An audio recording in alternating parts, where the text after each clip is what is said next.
O cenário de instabilidade na faixa de Gaza ganhou um novo capítulo de tensão nesta segunda-feira, quando as Forças de Defesa de Israel, FDI, emitiram um comunicado oficial detalhando um confronto direto ocorrido na estratégica região de Rafah. Segundo o informe militar, a operação resultou na neutralização de 4 indivíduos que foram classificados pelas autoridades israelenses como militantes palestinos armados, intensificando o debate sobre a segurança na fronteira sul do enclave. O incidente em questão teria ocorrido de forma súbita, quando, de acordo com os relatos do Exército, o grupo de combatentes emergiu de uma das muitas ramificações da complexa rede de túneis subterrâneos que serpenteia o subsolo de Gaza. Ao saírem à superfície, os indivíduos teriam iniciado um ataque imediato contra as patrulhas israelenses que mantêm o controle operacional daquela zona específica, desencadeando uma resposta rápida das tropas. A localização do confronto, a cidade de Rafah, não é um detalhe menor no tabuleiro deste conflito, visto que se trata do último grande reduto urbano ao sul e o ponto de maior proximidade com a fronteira egípcia. Para Israel, a presença de combatentes operando a partir de túneis nesta área representa uma ameaça persistente que exige vigilância constante, mesmo sob a vigência de acordos de interrupção de hostilidades. O exército de Israel foi enfático ao classificar o episódio não apenas como um confronto isolado, mas como uma violação direta e grave dos termos do cessar-fogo estabelecido com Hamas desde o dia 10 de outubro. Essa retórica sinaliza a fragilidade das negociações diplomáticas, onde qualquer movimento armado no terreno é interpretado como uma afronta aos compromissos firmados para a redução da violência na região. No detalhamento tático da ação, as forças militares descreveram que os 4 homens estavam devidamente armados e preparados para o combate, utilizando o elemento surpresa proporcionado pela infraestrutura subterrânea. No entanto, a detecção precoce por parte dos sistemas de monitoramento israelenses permitiu que as tropas se posicionassem defensivamente e reagissem de forma letal antes que houvesse baixas em suas fileiras. Um ponto de alívio para o comando militar de Tel Aviv foi a confirmação de que nenhum soldado israelense sofreu ferimentos durante a troca de tiros em Rafah. Essa eficácia operacional é frequentemente utilizada pelo governo para justificar a manutenção da presença militar de alta intensidade em pontos nevrálgicos de Gaza, argumentando que a retirada das tropas deixaria o flanco sul exposto a ataques similares. Apesar do foco imediato no incidente do túnel, a jornada de segunda-feira foi marcada por outros episódios de violência que pintam um quadro muito mais sombrio da realidade no enclave. O Ministério da Saúde de Gaza, instituição gerida pelo Hamas, reportou que o balanço total de mortos no dia superou o número de militantes abatidos em Rafah, indicando que a atividade militar israelense se estendeu por outras frentes. Entre as vítimas registradas pelo órgão de saúde palestino, destacam-se 4 civis que perderam a vida durante um bombardeio aéreo executado pelas forças de Israel contra um edifício de caráter residencial. Este ataque ocorreu na cidade de Gaza, ao norte, demonstrando que, embora o foco terrestre esteja em grande parte no sul, o espaço aéreo continua sendo uma ferramenta de pressão militar em toda a extensão territorial. As autoridades de saúde de Gaza somaram um total de 6 mortes confirmadas apenas nesta segunda-feira, integrando esses dados a uma estatística cada vez mais alarmante desde o início da trégua. Para os palestinos, os ataques aéreos às zonas residenciais são vistos como uma evidência de que a população civil permanece sob risco constante, independentemente de acordos políticos ou pausas operacionais. Desde que o cessar-fogo foi anunciado em outubro, a contagem de fatalidades no lado palestino atingiu a marca de 581 indivíduos, segundo os dados oficiais do Ministério da Saúde local. Este número é frequentemente citado por organizações internacionais para questionar a eficácia e a natureza da trégua em vigor, que parece não ter interrompido completamente o ciclo de óbitos e destruição.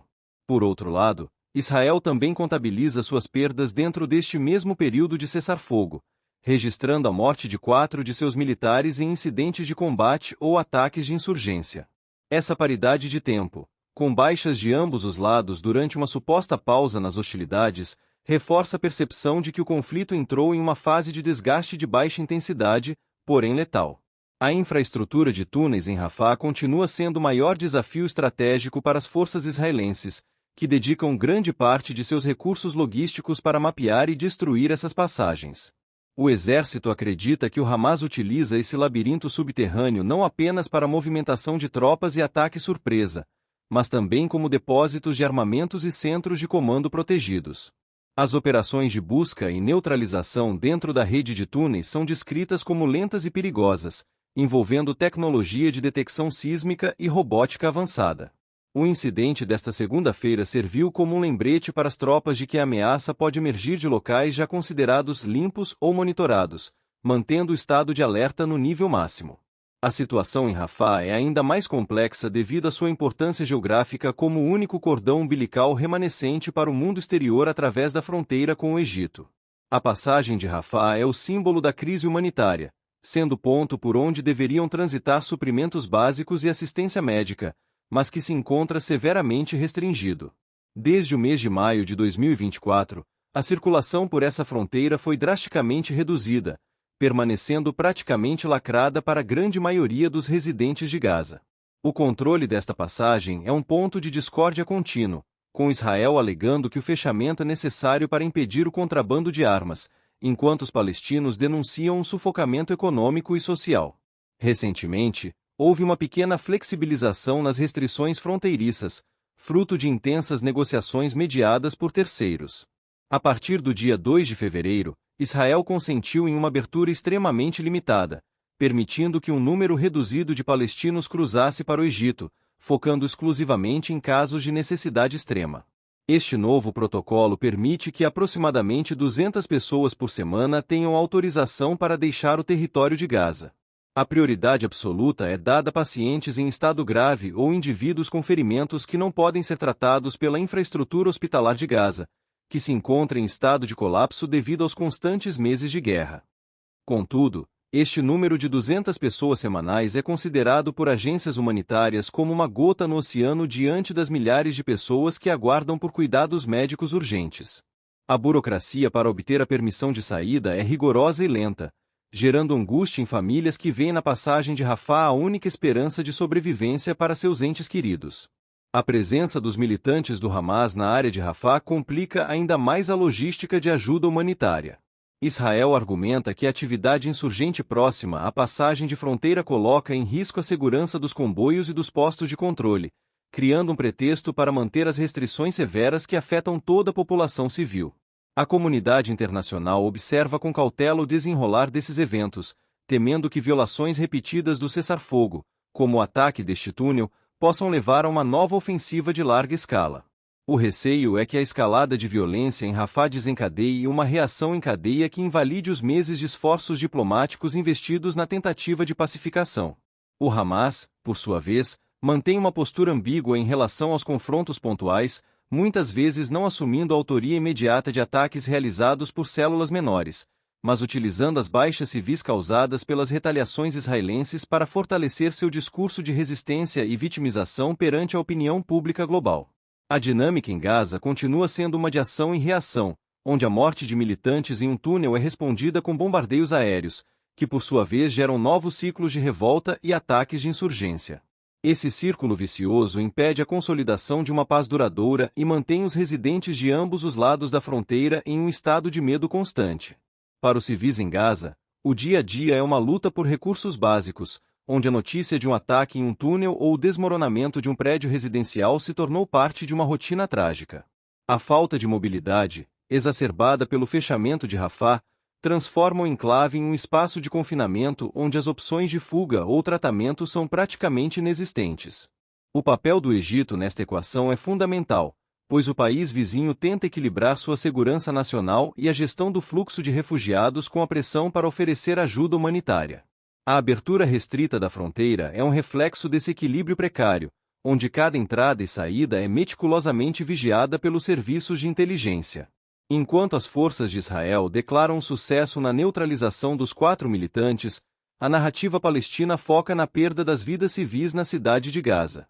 Essa dualidade de interpretações sobre o mesmo período de 24 horas ilustra o abismo comunicacional e empático que separa os dois lados envolvidos na disputa territorial e política. Os analistas militares sugerem que Israel continuará a priorizar a destruição dos túneis de Rafah nos próximos meses, independentemente da manutenção formal do cessar-fogo. A visão estratégica de Tel Aviv é que a paz só será possível quando a infraestrutura subterrânea for erradicada, eliminando a capacidade de mobilidade furtiva dos grupos armados.